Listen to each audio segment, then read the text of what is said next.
우리 중고등부 친구들이 사탕 준 거 받으셨죠?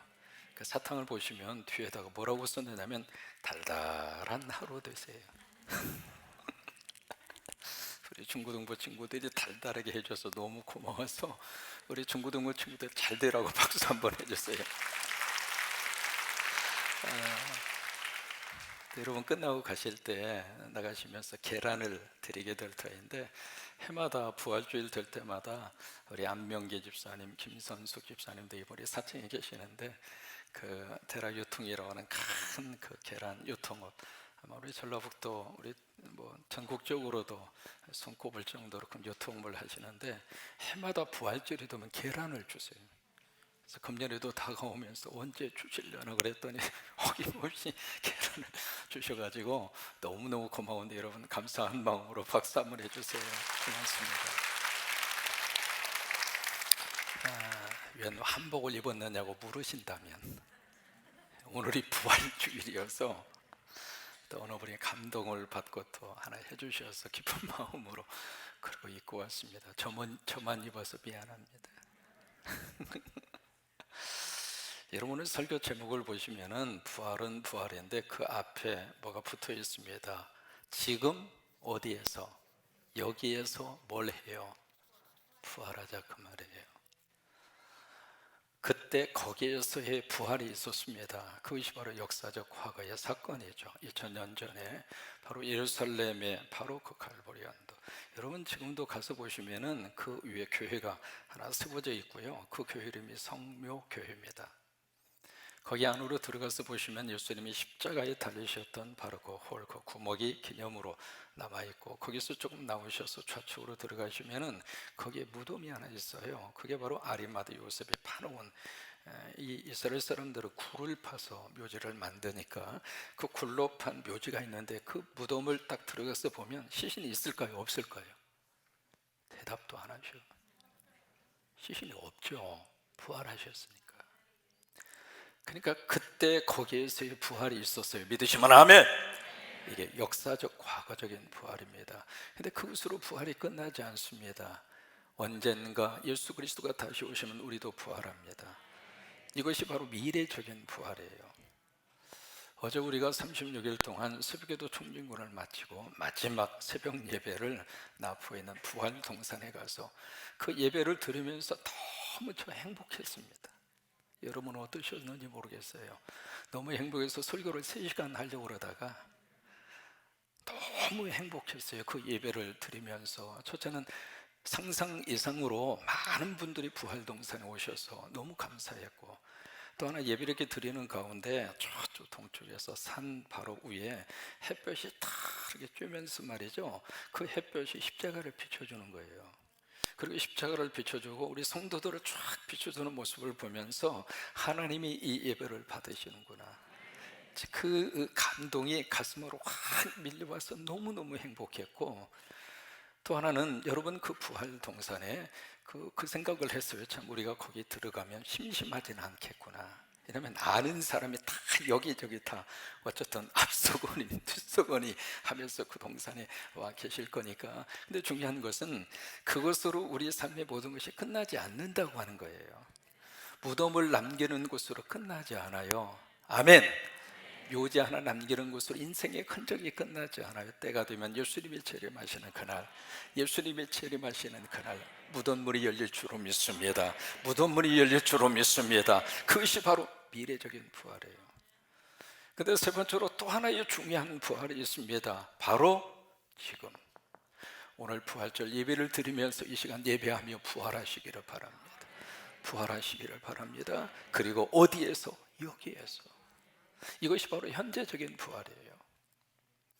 오늘 성경에 보시면은요, 요한복음 21장인데 그 장소가 어디냐면 디베랴라고 하는 호수라 그렇게 표현을 하고 있죠. 바로 여기에 지금 누가 있느냐면 제자들이 바로 여기에 갔습니다. 이 디베랴 호수가 어디냐면 우리식으로 말하면 갈릴리 바다예요.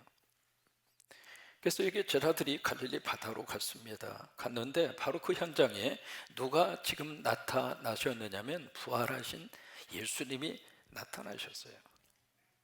나타나셨는데, 지금 여기에 보시면은 이 디베랴 호수, 갈릴리라고 하는 이 바다, 지난번 이스라엘 가신 분들은요, 여러분들이 투숙하셨던 그 호텔에서 바다 그 갈릴리 건너편 쫙 바라보셨을 때 그때의 불빛이 환하게 비춰지는 그 동네가 티베리우스입니다.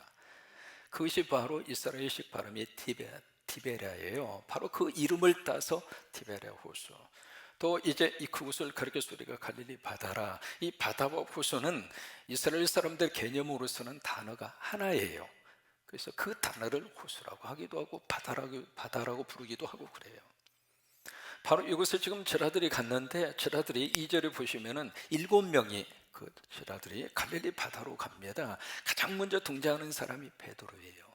그 다음에 두 번째 디두무라고 하는 도마, 그리고 세 번째로 등장하는 사람이 나다나엘, 그 다음에 거기에 세베대의 아들들, 그러니까 야고보와 요한이죠. 그리고 이름을 밝히지 않는 다른 두 제자 안드레와 빌립일 거예요. 그 7명의 제자들이 지금 갈릴리로 갔습니다. 갔는데 3절을 보니까 그 베드로가 뭐라고 딱 툭 던지느냐면, 나 물고기 잡으러 갈 거야. 그리고 툭 하고 던집니다. 그 말을 받은 다른 제자들도 같이 가. 그래가지고 이 제자들이 갈릴리 바다로 가서 고기를 잡아요. 우리가 이 모습을 쭉 들여다보면서 어떤 느낌이 드느냐면, 왜 이 제자들은 갈릴리로 갔을까? 또 하나, 갈릴리로 가서 왜 이들은 고기를 잡으려고 하고 있는 것인가? 그들이 고기를 잡아서 이것을 팔아서 돈 좀 벌기 위해서 고기를 잡으러 가는 것인가? 아니면 이 제자들이 예수님이 십자가의 사건, 그 다음에 20장에 보시면은요, 예수님이 부활하셨다고 하는 것을 다 목격을 했습니다. 베드로뿐만이 아니라 도마는 나중에 손으로 예수 그리스도의 십자가의 상처까지도 확인을 했잖아요. 그러니까 이 도마나 베드로나 여기에 등장하고 있는 이 제자들이 예수님의 부활을 모를 리가 없습니다. 근데 이 제자들이 어떻게 돼서 이 갈릴리로 가게 됐고, 그 갈릴리에 가서 또다시 이들은 왜 고기를 지금 잡으려고 하는가? 여러분, 첫째 이들이 갈릴리로 간 이유가 있습니다. 마태 28장 10절에 보시면은요, 부활하신 예수님이 막달라 마리아에게 제자들에게 가서 이렇게 전해라 라고 주신 말씀이 있어요. 그 말씀에 보시면, 이에 예수께서 이러시되 무서워하지 말라, 가서 내 형제들에게 어디로 가라고? 그게 어디로 가라고? 갈릴리로. 그 다음에 그 말씀을 하십니다. 거기가 뭐냐면 갈릴리잖아요. 바로 그 갈릴리에서 내가 그들을 만날 것이다. 그러니까 제자들이 갈릴리로 간 이유는요, 옛날 삶으로 돌아간 게 아닙니다. 거기에 가서 누구 만나려고? 부활하신 주님 만나려고. 여러분, 이 시간 여러분들이 주님 만나시는 갈릴리가 되시기를 바랍니다. 이 갈릴리는 이 제자들에게 어떤 의미를 가지고 있는가? 처음 예수님 만난 곳이 갈릴리예요. 그래서 주님을 만났고, 거기서 주님의 부름을 받아서 예수님의 제자가 됐고, 거기서 3년 동안 가버나움을 중심으로 쭉 사역하면서 천국의 복음을 전했고, 그곳이 바로 갈릴리예요. 그러니까 제자들의 입장으로서는 이 갈릴리는 그들의 신앙생활의 출발이면서, 또 하나 갈릴리는 그들에게 있어서 믿음 생활의 기본이에요. 거기 가서 내가 너를 만날 것이다. 여러분, 오늘 부활주의를 지키면서 저나 여러분이나 믿음 생활에 처음 가졌던 첫 사랑이 있잖아요. 참 믿음에 감격스러웠던 그 순간 여러분이 있으시잖아요. 처음에 교회 와서 예배 드리면서 나도 모르게 눈물이 쭉 흐르면서 주님의 십자가 생각만 해도 너무 감사했고, 설교를 들으면서 그 설교가 내 가슴 속에 콕콕 박혀오면서 그 설교가 나에게 힘이 되고, 그 설교가 나에게 위로가 되고, 그러면서 그런 은혜를 받았던 그 순간들이 여러분들에게 있으시잖아요. 오늘 예수님은 제자들에게 부활하신 다음에 우리 거기서 이 부활주일에 저와 여러분의 이 기본을 다시 한번 회복하시기를 주의 이름으로 축원합니다. 제가 20년 이민 목표를 마치고 한국에 왔을 때 여러 가지 많은 주변에 있는 분들이 물었습니다. 자, 목사, 한국에 와서 좋은 게 뭐냐고, 한국에 와서 뭐가 가장 의미 있다고 생각하느냐고. 그 질문 받을 때마다 제가 그랬어요. 제가 한국에 와서 목회를 시작을 하면서 처음 안수 받고 맨 처음에 목회하던 그 처음 순간의 기분을 내가 회복할 수 있었다. 저는 그게 개인적으로 너무 감사해요. 그래서 20년 사역하면서 했던 모든 설교 원고를 다 버리고 왔습니다. 설교도 처음으로 시작하는 것처럼 하고 싶었고, 목회도 처음 목사 한 수 받고 목회하던 그 심정으로 하고 싶었고. 그래요. 여러분 각자 나름마다 갈릴리가 있습니다. 여러분 그 갈릴리에 가셔서 부활하신 주님 만나세요.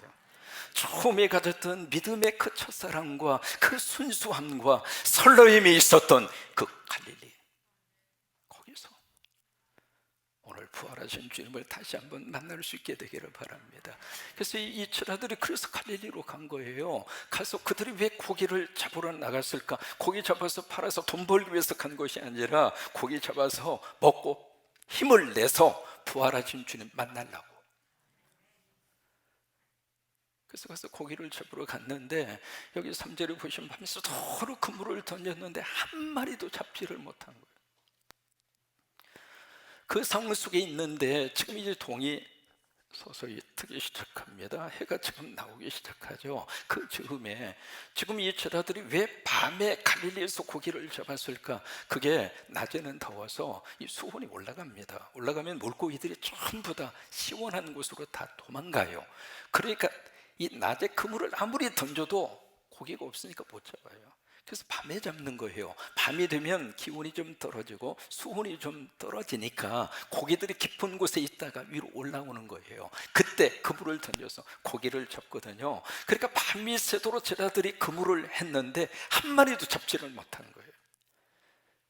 그래서 해가 떠오르는 그 즈음에 바로 그 현장에 누가 오셨는가? 부활하신 주님이 오셨어요.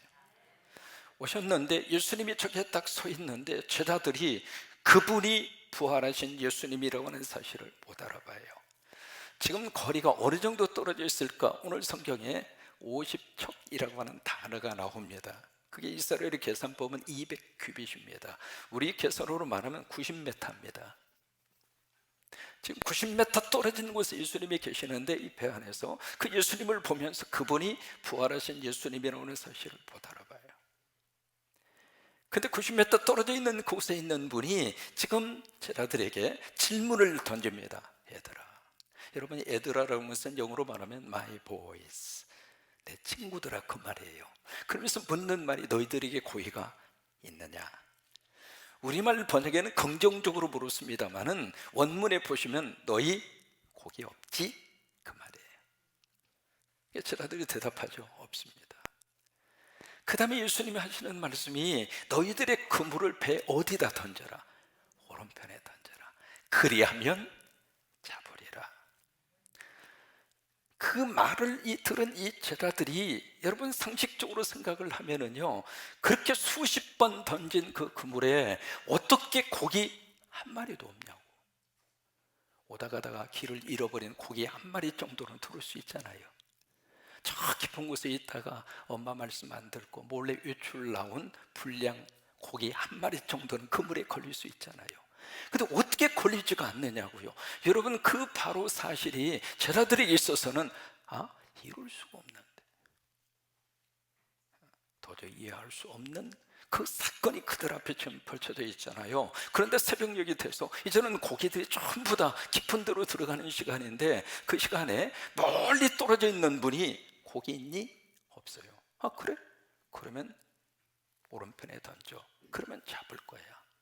근데 제자들이 그 말을 듣고 그대로 순종을 해요. 근데 그 다음에 보니까 이 그물을 둘 수 없을 정도로 엄청난 고기가 잡혔어요.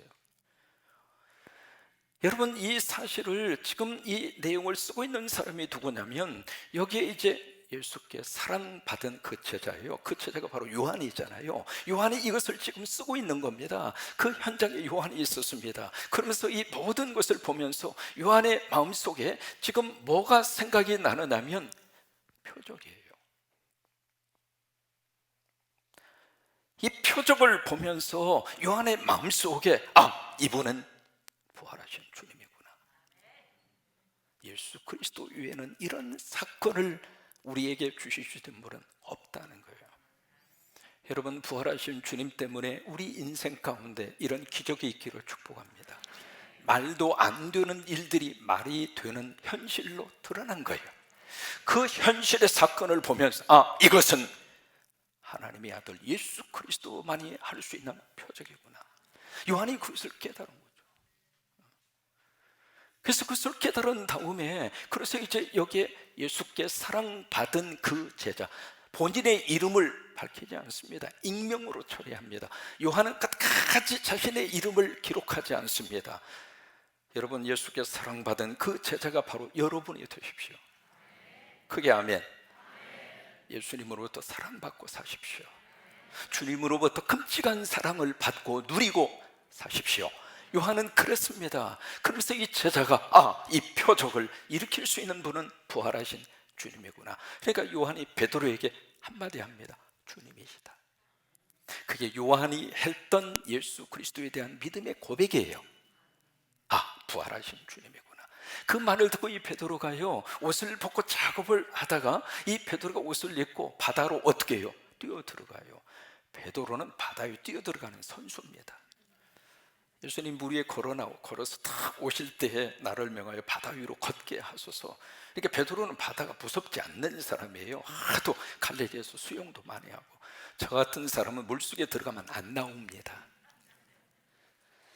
그러니까 이 베드로가 그냥 물속에 뛰어 들어가서 90m를 옷을 입은 상태로 지금 수영하고 있는 거예요. 그래서 예수님에게 딱 갔습니다. 딱 가서 보니까 예수님 옆에 숯불이 피워져 있고, 거기에 생선구이, 여러분 구이 가운데 가장 맛있는 게 생선구이입니다.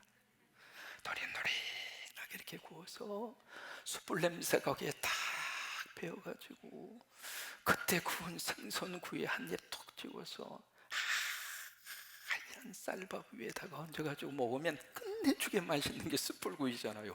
예수님이 지금 숯불구이를 이렇게 해놓으시고 그 옆에 빵인데 우리 식으로 하는 밥이죠. 그걸 딱 준비하고 계시는 거예요. 이게 베드로가 여기 90m를 헤엄쳐서 오는 동안에 나머지 제자들이 그 배를 가지고 육지에 딱 도착했습니다. 그때 예수님이 베드로에게 고기를 가지고 와라. 그래서 가서 고기만 가지고 오면 되는데, 이 베드로가 참 성격이 참 묘해요. 가가지고 일일이 그 고기를 숫자를 세고 있어. 1마리, 2마리, 3마리, 4마리. 근데 세고 있는 이 베드로가 그 그물에 고기를 세고 있는, 그것도 큰 고기라고 그랬거든요. 큰 고기만 세고 있는 예수님이 가만히 계시는 거예요. 그렇게 해서 거기다가 친절하게 숫자까지 딱 밝히고 있습니다. 153마리. 그래서 잡은 고기를 주님에게 뭐 다 드린 건 아니죠. 어쨌든 잡은 고기를 갖다가 드린 거예요. 그러니까 그 다음에 예수님 뭐라고 말씀을 하시느냐면은 와서 조반을 먹어라. 그리고 나서 예수님이 직접 일어나셔서 생선도 주고 그리고 밥도 주고. 그것이 오늘 성경 말씀이에요. 오늘 여기 고기가요 2가지가 나타납니다. 첫째로 예수님이 준비해 주신 고기가 있습니다. 베드로가 왔을 때 예수님이 이미 준비해 놓으셨잖아요. 생선 숯불구이를 해주신 생선이 있잖아요. 그러니까 예수님이 준비해 놓으신 밥이라 그 말이에요. 예수님이 준비해 놓으신 먹거리예요. 그 다음에 2번째는 제자들이 잡은 고기가 있습니다. 제자들이 잡은 고기는 153마리죠. 그러면 이 153마리를 왜 구태여 여기다가 기록을 해 놓았을까? 모나미 볼펜 153? 그것 때문에 이것을 썼을까? 그건 아니에요. 영적인 의미가 있습니다. 153이라고 하는 것은 2가지 의미가 있어요. 첫째로 갈릴리 그 바다에서 살고 있는 어종이 153종류예요. 다 모은 거예요. 2번째로 히브리 말로 벤 엘로힘이라고 하는 히브리 말이 있습니다. 그 히브리 말을 숫자로 계산해서 더하면 153이에요. 하나님의 아들이라고 하는 뜻이에요. 그래서 여기에 보시면은 그물이 찢어지지 아니한지라. 하나님의 택함 받은 백성은 절대로 하나님께서 놓지 않습니다. 오늘 세례받은 우리 분들 보면은 너무 감사해요. 예수 믿고 하나님의 자녀가 되고, 그러니까 하나님께서 구원하고자 하는 백성은 어떤 루트를 통해서라도, 어떤 과정을 통해서라도 예수 믿게 하시고, 그리고 천국을 바라보고 살게 하시고, 언젠가 우리가 무덤문을 열고 부활하리라. 믿으시면 아멘. 그 믿음을 가지고 살아가도록 하나님께서 그렇게 역사하시는 거예요. 그래서 백시온 세 마리 한 마리도 놓치지 않고 찢어지지 않도록. 여러분, 바로 예수님이 준비해 주신 고기와 제자들이 잡은 이 고기가 바로 뭐예요? 하나님께서 구원시키고자 하는 구원받은 하나님의 백성들이에요. 그래서 제자들을 이 식사의 자리로 초청을 해서 와서 조반을 먹어라, 그렇게 말씀을 하시고 예수님이 직접 먹거리를 주면서 이거 먹고 힘내서 나하고 같이 살자. 여러분, 이것이 바로 지금 여기에서의 부활입니다. 오늘 부활절 예배를 드리면서 여러분, 하나님께서 우리와 함께 하셔서 예수님이 우리에게 생명의 떡을 주시고 생명의 떡을 주시고 하늘나라의 떡을 주시고 우리에게 물고기를 주시고, 그러면서 부활의 예수 먹고 나하고 같이, 험한 세상이지만 나하고 함께 먹고 나하고 같이 울고 나하고 함께 웃고 나하고 함께 하루하루를 믿음을 가지고 희망을 품고 우리가 함께 살자는 거예요. 여러분, 이 은혜가 여러분 가운데 넘치기를 주의 이름으로 축원합니다. 그래서 이 부활은 그때 거기에서의 사건으로 끝나지 않고, 그리고 먼 미래에 있어지게 될 사건으로 우리가 미뤄놓고 생각하는 것이 아니라 지금 여기에서 이 부활의 예수 그리스도의 은혜가 여러분 속에 넘치기를 주의 이름으로 축원합니다. 저나 여러분이나 다 부활하십시다. 나를 묶고 있는 어두움의 그림자에서 부활하시고, 상처에서 부활하시고, 실패에서 부활하시고, 질병에서 부활하시고, 아픔에서 부활하시고, 이 모든 하나님이 기뻐하지 않는 그 어두움의 터널과 무덤에서 예수의 이름으로 부활하는 거예요. 언제? 지금. 어디에서? 여기서. 그리고 그 부활의 마음을 가지고 가정으로 가서 가정을 살고, 세상에 가서 세상으로 그렇게 살고, 어깨 펴고 사십시오. 주님이 부활하셨습니다. 이 은혜가 넘치기를 주의 이름으로 축원합니다.